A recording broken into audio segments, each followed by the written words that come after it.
Good morning. Welcome back to our channel Divya vlogs. இன்றைக்கி பார்த்திங்கன்னா Friday, election முடிஞ்சு மறுநாள். இன்றைக்கி டே பார்த்திங்கன்னா ரொம்ப லேசியாக லேட்டாக தான் ஸ்டார்ட் ஆச்சு. என்ன பண்ணேன்னு பார்க்கலாம். காலையில் பார்த்திங்கன்னா நான் ஏஞ்சிக்கும் போதே பசங்களும் எழுந்துட்டாங்க. சரி செடிக்கெலாம் தண்ணி விடுங்கன்னு சொல்லிட்டு அந்த கேப்பில் நான் போயிட்டு குளிச்சுட்டு வந்துட்டேன். வந்தவுடனே பார்த்திங்கன்னா பாத்திரம்லாம் நைட்டு கழுவி வச்ச பாத்திரம்லாம் இருந்தது, அதெல்லாம் எடுத்து கழுவிட்டு டீ போட ஆரம்பித்தாச்சு. என்னடா இது பாலில் இவ்வளோ தண்ணி ஊற்றுறாங்களேன்னு யோசிக்காதீங்க. இது எங்கள் வீட்டு மாட்டோட பால் தான். பால் கன்று போட்டு ரொம்ப நாள் ஆனதுனால பால் கொஞ்சம் லைட்டாக உப்பு கரிக்கிற மாதிரி இருக்கும். கொஞ்சம் தண்ணி எக்ஸ்ட்ரா ஊற்றணும்னு அத்தை சொன்னாங்க. அதனால தான் சரின்னு தண்ணி கொஞ்சம் எக்ஸ்ட்ராவே ஊற்றியாச்சு. எத்தனை பேருக்கு டீயில் இஞ்சி போட்டு குடித்தா ரொம்ப பிடிக்கும்னு சொல்லுங்கள். எங்கள் வீட்டில் பார்த்திங்கன்னா எனக்கு பிடிக்குதோ இல்லையோ, என் பையன் முக்கியமாக இஞ்சி போட்ட டீயை கேட்பான். இஞ்சி போடலன்னா டீ வேணான்னு சொல்லி சண்டை போடுவான். அதுக்காகவே இஞ்சி போட்ட டீ தான் எங்கள் வீட்டில். டீயில் இஞ்சி போடுறதுனால நமக்கு 2 ப்ளஸ் பாயிண்ட் இருக்குங்க. ஒன்று நம்ம கொஞ்சம் தண்ணி எக்ஸ்ட்ரா வச்சா கூட இஞ்சி போட்டால் கொஞ்சம் திக்னஸ் ஆன மாதிரி இருக்கும் டீ. இன்னொன்று டீ சுமாராக போடுற ஆளாக இருந்தால் கூட இஞ்சி போட்டால் நம்ம போடுற டீ கொஞ்சம் குடிக்கிற மாதிரி இருக்கும். அதனாலேயாச்சும் டீ போடுங்க. டீ போட்டு கொதிச்சுட்டு இருக்கிற டைமில் அப்படியே நான் சாப்பாட்டு வேலையை போடுறதுக்காக அரிசி கழுவிட்டு இருந்தேன். அரிசி ஊற வச்சு அதுக்கப்புறம் உள்ள கொதித்து போடுற பழக்கம்லாம் எனக்கு இல்லை. அப்படியே அரிசியை போட்டேன்னா எடுத்து கழுவி எடுத்து உள் மேலே வச்சேன்னா அவ்வளோதான். டீ கொதிச்சிடுச்சு. அதை வடிகட்டி பசங்கக்கிட்ட கொடுத்தாச்சு.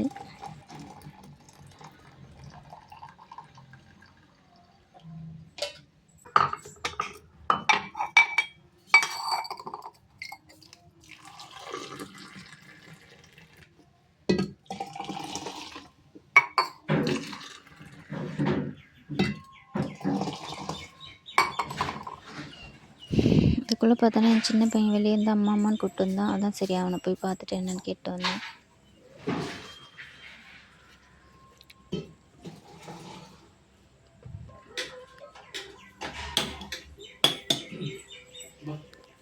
டீ கொடுத்துட்டு நாங்களும் டீ குடிச்சிட்டு உடனே பார்த்தா என்னோடய ஹஸ்பண்ட் எழுந்துட்டாங்க. அவங்களும் சரி எனக்கு டீ வேணும்னாங்க. அவங்க நார்மலாக எப்பவும் குடிக்கிறது மாதிரி ஏதோ ஒரு டீ ஹைபிஸ்கஸ் டீ இல்லை சங்குப்பூ டீ ஏதாச்சும் கொடுப்பாங்க. அதனால அவங்களுக்காக சங்குப்பூ இல்லாததுனால இன்றைக்கி ஹைபிஸ்கஸ் டீ தான் போட்டுட்டு இருந்தேன்.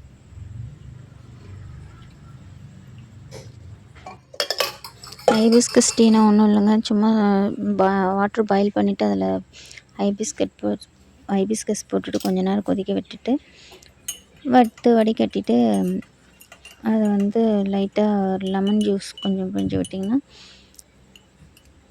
அதுதான் ஹைபிஸ்கஸ் டீ. உங்களுக்கு வேணும்னா அதில் ஹனி இல்லை நாட்டு சக்கரை எது வேணுமோ அதை போட்டுக்கலாம். ஹெல்த்தியாக இருக்கும்.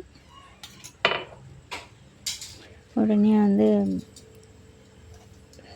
லன்ச் செய்ய ரெடி பண்ணியாச்சு. இன்றைக்கி பார்த்திங்கன்னா எங்கள் வீட்டில் சுரக்காய் கூட்டு தாங்க. சுரக்காய் கூட்டு எப்படி வைக்கிறதுன்னு எல்லாருக்கும் தெரியும் நினைக்கிறேன். ஒரு வேளை தெரியலைன்னா வேணால் இதை ஃபாலோ பண்ணிக்கோங்க. பாசிப்பருப்பு டம்ளரில் ஒரு 3/4 டம்ளர் எடுத்துக்கோங்க. அதில் அந்த மீதி இருக்கிற 1/4 டம்ளர் கடலைப்பருப்பு எடுத்துக்கோங்க. ரெண்டுத்தையும் ஊற வச்சுட்டு நல்லா கழுவி அது கூட வெங்காயம், தக்காளி, பச்சை மிளகாய் இருந்தால் ஒன்று போட்டுக்கோங்க சும்மா ஃப்ளேவருக்காக. சுரக்காய் போட்டு ஃபஸ்ட்டு ஒரு விசில் நல்லா ஹை ஃப்ளேமில் வச்சு வர வச்சுட்டேங்க. அதுக்கப்புறம் சிம்மில் போட்டு ஒரு 5 விசில்ஸ் வந்ததுக்கப்புறமா எடுத்து தாளிச்சிக்கலாம்.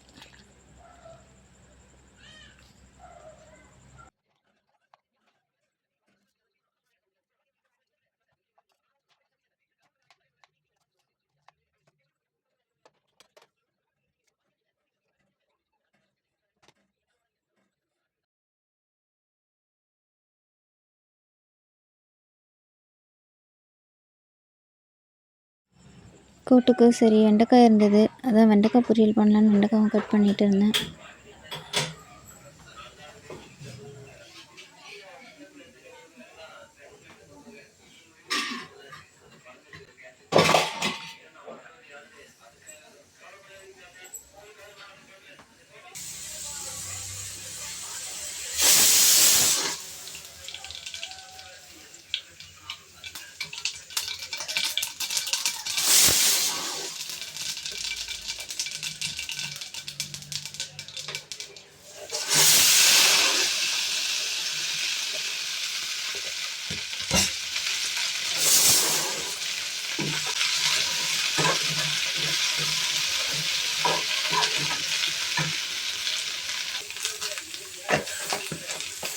சில பேர் பார்த்திங்கன்னா வெண்டைக்காயில் காஞ்ச மிளகாய் போட்டு தாளிப்பாங்க. ஆனால் எனக்கு வந்து காஞ்ச மிளகாய் போட்டால் பிடிக்காது. எனக்கு இந்த மிளகாத்தூள் போட்டால் தான் பிடிக்கும். அதனால் மிளகாத்தூள் போட்டிருக்கேன். உங்களுக்கு மிளகாத்தூள் பிடிக்கலன்னா நீங்கள் காஞ்ச மிளகாய் போட்டு தாளிச்சிக்கோங்க. கூடவே நான் கொஞ்சம் ரசம் வைக்கலான்னு பையனுக்காக ரசம் வச்சுக்கு ரெடி பண்ணிட்டு இருந்தேன். ரசத்தில் வந்து பார்த்திங்கன்னா மிளகு, சீரகம், தனியா, கொஞ்சம் கடலைப்பருப்பு, ஒரு 2-3 வெந்தயம் இதெல்லாம் போட்டு வறுத்துட்டு அரைச்சி எடுத்துட்டு கூடவே 2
லாஸ்ட்டாக கூட்டுக்கும் தாளிச்சாச்சு.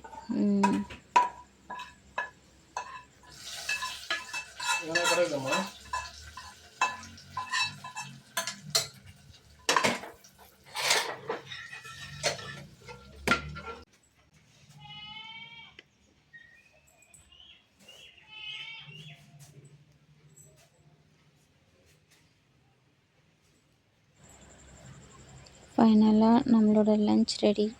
சாப்பாடு, கூட்டு,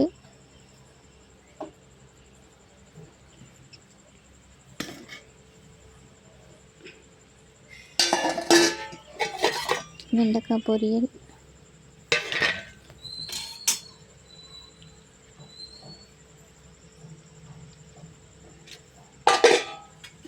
ரசம். எல்லோரும் ஹாப்பியாக சாப்பிடுங்க, ஹாப்பியாக இருங்க. தேங்க்ஸ் ஃபார் வாட்சிங் மை வீடியோ. பாய். நாளைக்கு மறுபடியும் பார்க்கலாம்.